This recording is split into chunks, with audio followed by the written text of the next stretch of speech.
هاتي لفة قمر الدين وتعالوا نعمل مع بعض وصفتين في حلقة النهاردة أحلى من بعض. متأكدة لما تجربوها تعجبكم. يلا بقى نصلي للرسول في الأول ونشوف الطريقة. أهم حاجة لازم تكون بدرجة حرارة المطبخ وانتي بتقطعيها، ما تكونش ساقعة أو خارجة من التلاجة عشان تدوب معانا أسرع في المية السخنة. جيبي بقى المقص أو السكينة وقطعي لفة قمر الدين لقطع كده صغيرة. نحاول بس نختار نوع كويس عشان يدينا طعم ولون حلو للعصير. اكيد كلكم عرفتوا اول وصفة معانا طبعا عصير قمر الدين، لا غنى عنه على سفرتنا في شهر رمضان في الفطار.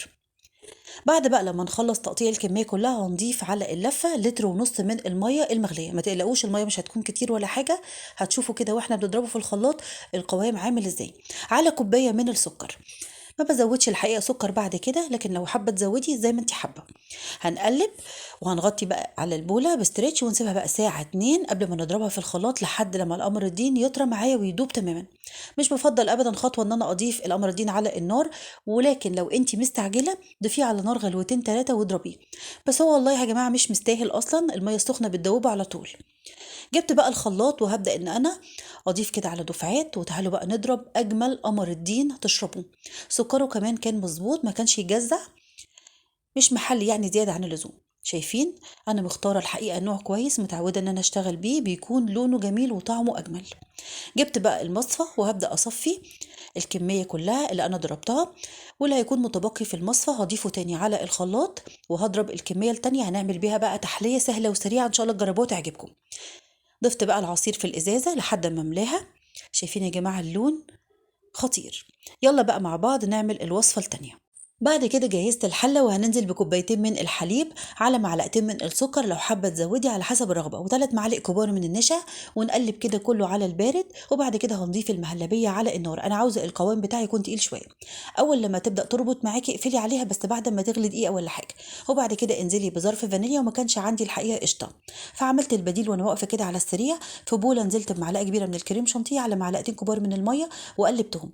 انزلي بقى بالكريم شانتيه، ده بيكون شكله دوبيه كويس قوي في السخونيه بتاعه المهلبيه، هتديكي تست القشطه بالظبط. طعمها كان فظيع، جربوها تعجبكم.